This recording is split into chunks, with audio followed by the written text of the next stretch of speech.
one says, what do inspectors do? Basically, an inspector, his job is to make sure that their fire escape has been kept painted and that it's structurally sound. What's it mean, painted?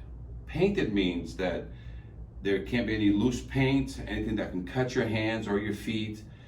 There's no lead, so anything older than 78 is presumed to have lead, so you have to have an EPA renovator's license to dealing with lead paint, collecting the chips.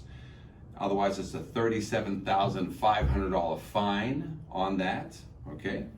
And then structurally sound, he's gonna look in every connection, the treads, the clips, the rails, and if there's rust growing in between two pieces of steel, that can't stay there. And that's why the paint is there. The paint is there to stop water from getting into that connection. But if you haven't kept it painted, water got in, it grew, and then because it grew, now that bolt is suspect. So there's nothing you can do. We have to break that bolt, clean it out, prime it, and then put a new bolt into it. But before we put it back together, we want to inject it with 35 to 50 year paintable silicone, so in case you want to change the color of the fire escape. All right, how much does it cost to certify? Well, we covered that. On average, it's $500 to $1,500 to inspect and certify a residential fire escape, and it could be $1,000 to $5,000 if you're looking at a 20, 30-story building to certify that fire escape system. So that's what it normally costs. And again, just to reiterate, when you call a structural engineer in your area, he's going to want $200 to $300 an hour. He gets paid when he leaves his office, when he travels to your site, when he's on your site, when he travels back to his office, when he works at his office, and he generates a report and he speaks with you. All of those he's going to charge $200 to $300 an hour. So do that math. Architects, same scenario. When they leave their office and head to you, they get charged while driving or while inspecting, and they get $100 to $200 an hour. Most certified inspectors that are certified through the National Fire Escape Association, they get anywhere from $75 to $150 an hour. And again, they tend to be acceptable more on the residential side, simply because building inspectors now would love a stamp on the fire escape from a structural engineer. All right, what are the best next available dates for an inspection? Well, everybody's different. Some people will respond immediately. Some people will take 2 to 4 weeks to get out to inspect for you. We have a multitude of inspectors nationwide. We have also a network of architects and engineers that we work with. So we're very quick. Usually within 3 to 5 business days, we can get somebody out looking at your fire escape. How long does it take to submit a certification to the AHJ? Well, it all depends. If you pass, it could be 3 days, 5 days the most. We're done. If you fail, now there's a process. Because the initial inspection doesn't tell you what to do. It tells you what the problems are, not where they are and how many exist. That's called a preload test evaluation. When we initially get there, and they spend 30 minutes to an hour on a job. When they're actually doing a spec out for the whole job, they may need 1 to 3 hours at your job to get more photographs, more detail, because they're going to have to guide the vendor who is going to do the work, and it usually involves 3 visits or 5 visits. So he's going to be there at the beginning when the guy starts working. He's going to be there in the middle when the work is halfway through, and then he's going to be at the end to verify that all the work that he specified on his document, whether he's a certified inspector, a registered architect, or whether he's an engineer, he wants that. He wants to make sure that that's done because his signature carries the insurance and the liability and the license, not the vendor. The vendor is just somebody who got told what to do. So it's very important that you don't let vendors sign off on their own work. It's a critical piece of the puzzle.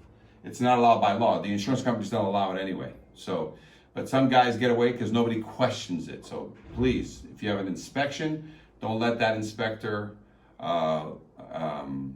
repair your fire escape. If you have a repair guy, don't let him inspect his own work. Some companies have 2 separate companies. We happen to have both. We have a separate division that separately licensed and insured inspection division that inspects and sends it out to everybody. You can get as many bids as you wish. We also have a repair network of vendors that do the work, but they can't inspect. That must be done by fire escape engineers. Fire Escape Services Network does work. Fire Escape Engineers does inspections. Okay, Let's talk about the next question. How much do load tests cost? Well, it all depends. If the fire escape has original hardware, there's no internal rust of any kind, and it's ready for load testing, it could be $1,000 to $3,000 per floor, depending where it is on the building, access, sidewalk issues. There's a lot of factors. So there's an average number of what it costs to have guys, and I don't mean 2 guys, sometimes it's 3 to 5 guys dragging sandbags, cables, load cells. Some places will use water containers, water bags. Everybody's different, but figure on $1,000 to $3,000 for that. I think we have to go to the next one up here. Is there more than one kind of rust? Yeah. So let me draw something very quickly here for you so you can understand what that means. So if you have a piece of steel, and that piece of steel is married to another piece of steel, okay, and there's supposed to be a bolt between these two. What happens is this is surface rust. Okay? Surface rust occurs as it's, you didn't paint it, so you get surface rust. But surface rust now tries to get into this connection. As soon as it gets into this connection and it creates separation, 1/16, 1/8, quarter inch, now you have a problem because now the bolt is compromised. This bolt in here is compromised. So that's internal rust, that's a structural issue, and you have surface rust. Surface rust is a cosmetic issue, means you scrape and paint it. Now, when this gets repaired, what you want to have is when you have 2 members that had previously had rust of some kind, you want to clean it, you want to prime it, and then you want to inject it, and we'll use a different color here, with silicone. Okay, 35 to 50 year paintable silicone. That way when you put the bolt on it, okay, that bolt will basically push some of this caulking out, which is great because now as you put a color paint on here, even if you skip a paint cycle, because the average length of a paint right out of a Home Depot, you go to Home Depot, read a Rust-Oleum bottle, 7 years is the average life of a full paint job before you have to fully paint the fire escape again, and nobody does. So if you seal it, you can push this to 10 years. Okay, so that's the difference. But in all cases, we need silicone. And that silicone will allow you, in case you skip a paint cycle, it'll allow you to still have a structurally sound fire escape, but it's been painted. You can just give it a quick paint job. Now, while we're at it, let's create a wall here, and let's put some bricks. So while I'm talking like this, sometimes this is buried 8 to 12 inches deep, and it has cement all around in the pocket, and then she spalls. She starts breaking right there. So what do you have to do? You have to make sure that once, if there's a problem and the cement is spalling here, once you've repaired it back to here and you've cemented it, and a lot of times it's right here at this area because there's a brick veneer, and usually back here it's 2 or 3 courses of bricks. So this is your veneer, and this is the main. That's why it's got to go 8 to 12 inches deep. And this is how they built them for 100 years. So, but once you've done that, the most important thing right now is that I'm just going to use blue as a color. Once you've done that, you've repacked it, you want to seal it here with another silicone, but that silicone is made to marry iron with masonry. Very important. All right, so let's go on to the next. How is my wall connection verified? Well, this is how the wall connection is verified. So with that, what's that mean? I could either verify the connection that it's super tight, or I have to load test it. And that's 100 pounds per square foot. So like I said, if this is a 5x5 platform, this is going to be 2,500 pounds of sandbags, that we would put on the fire escape, so that, you just load them up. Sandbag, sandbag, and another sandbag on top until you achieve 2,500 pounds. Or if there happens to be a ground below, I'll use a black color, it's going to come out better. In case there's a ground below, you can actually put 2,500 pounds here and run a cable up and pull on it using a load cell in the middle. And that load cell will digitally read out 2,500 pounds. So that's the question that answers hopefully the questions on the verifying the wall. Do I have lead paint? Yeah. If it's older than 1978, so if your fire escape is older than 1978, the EPA has deemed it to have lead. It's presumed to have lead, and all you have to do is follow EPA renovator guidelines. So when you scrape and paint it, you got to collect all the chips down below, properly dispose of the chips in a construction dumpster. The men got to wear the white suits and the gloves, and they scrape it down, and then so if you have lead, there's a proper way to do that. Can fire escapes be welded? The answer is no. A lot of people have, sadly, in the past, allowed welding companies to come. We call them the welding witch doctors. They've come in and they've welded treads back, supports back, but they never remove the rust. So whenever you don't remove the rust on any of these connections, what happens, the rust keeps growing, and she's just going to snap the weld anyway. Now, it's very important that people understand, when you have a fire escape, 98% of all the fire escapes in the US are bolted or riveted connection. And so you have two pieces of steel with a rivet or a bolt. When it heats up, it does this. It has to move. When it cools down, it does this. As soon as you weld it, it can't do that. Number two, you have to be a certified welder to weld in the field. And then it needs a special inspection. No one does that.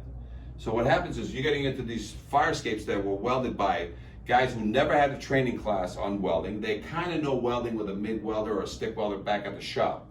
So if you're doing railings, you can weld the railings at the shop, but they must be field bolted. You can weld treads together at the shop, and then they must be field bolted. There's got to be room for movement. If there's no room for movement, then the fire escape tears itself apart. And a lot of times, the biggest mistake is that they weld the rust still in the connection. And anybody like myself inspecting a welded connection that rust is still in there, I fail it immediately. Why? Because the rust has eaten the bolt, the rust keeps growing, and it's gonna snap that weld. So remember this: welds snap, bolts stretch. So a weld could give way in 1 to 3 years, but a bolt will scream for 10, 15, 20 years before it finally gives way. So take a bolt, put a bolt. Not take a bolt, put a weld. Unacceptable. All right, do fire escape inspectors need a license? The answer is yeah. Need to be a certified inspector. The National Fire Escape Association does have training and classes, but there are some people out there that have inspected fire escapes, and they use, for example, in the Boston area, just a simple G3 license. In California and LA, they have a Reg 4 assemblies tester's license, but you need to be certified and acceptable to the building official. And a lot of times they ask you, what organization trained you in inspection?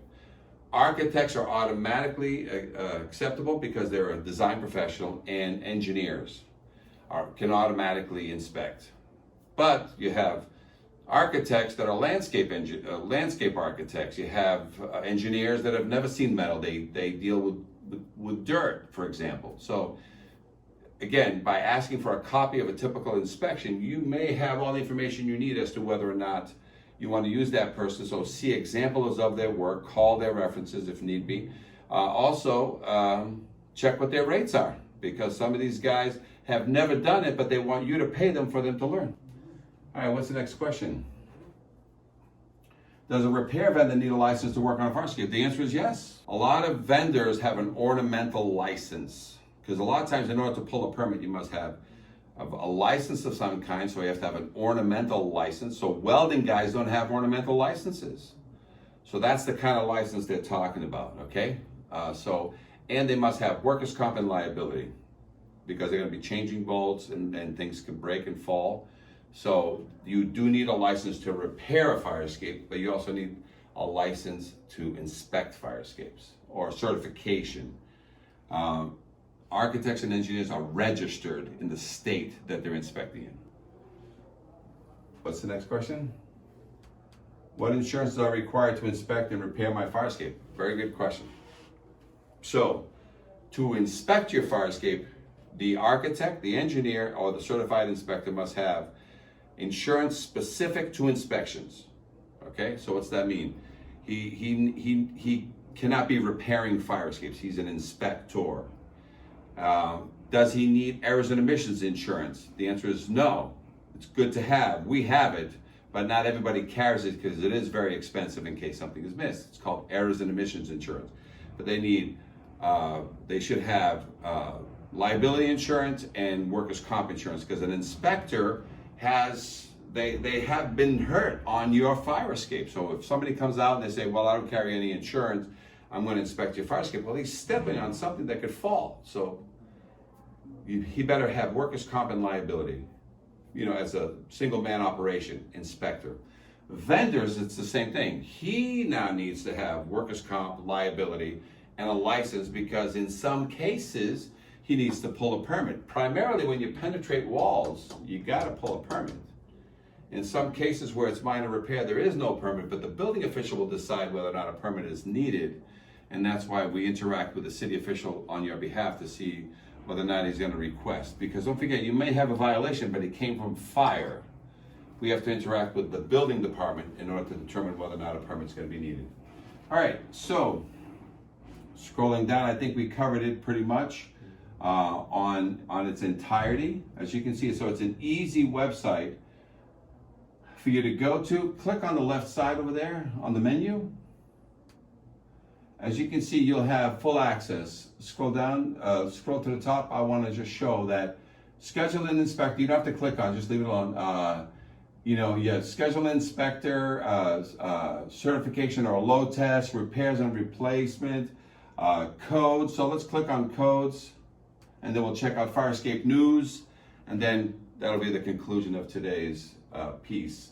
So what you want to have on this is codes. There's national codes. There's only two codes that really apply everywhere. The fire code, scroll up a little bit more. The fire code, which is the IFC 1104, you must now inspect fire escapes every 5 years, and that is nationwide. It finally hit the books in 2012. Prior to that, it was never in the books as a mandatory 5-year inspection. So imagine how many fire escapes are out there in your city, around the country, that has never been looked at under a 5-year rule. The second code is the IBC, which controlled it for 100 years. But there was no enforcement. So a lot of these is, you have to, if it ain't broke, don't fix it mentality on the IBC. So if it wasn't falling apart, they wouldn't even give you a violation. So they were relying on the owners to self-inspect and self-maintain the fire escapes and stay on top of these things. Nobody. If I wasn't getting a violation, I wasn't dealing with it. The NFPA code is also there, and that's the authority having jurisdiction shall approve by any fire escape by load test or other evidence of strength. And there's also the OSHA, which is very important. The code 1910.37 says, I can't fix anything on my building, the fire escape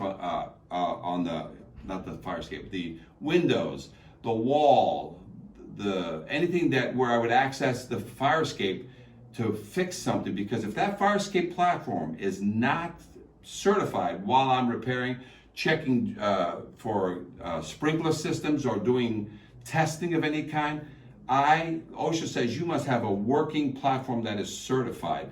They're not specifically talking about just fire escapes, any working platform. And so this means that during renovations of any fire escape, or any building, if you have a 5-story building and you're renovating 2 floors, you must have a certified fire escape before you can start any permit, any work, any demo, any activity, because you must maintain 2 means of egress. Otherwise, you have to shut the fire escape down, put in scaffolding, and that scaffolding is what's going to be the temporary means of egress.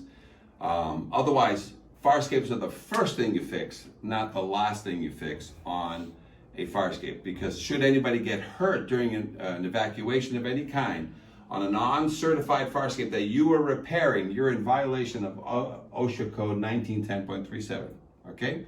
So go back to inspectors, or actually hit the news. So fire escape news, what is that? That is just news stories from all over the country of people that got injured or killed on fire escapes. And like I mentioned before, we are expert witnesses on a lot of fire escape fatalities. We usually are representing owners and or victims. Most of the times it's the victim, and these are multi-million-dollar payouts. I've had some that are $3 million payouts, some that are $30 million payouts. You know, I've had one situation in LA where the city was sued for $50 million because somebody got injured on a fire escape that was too close to power lines.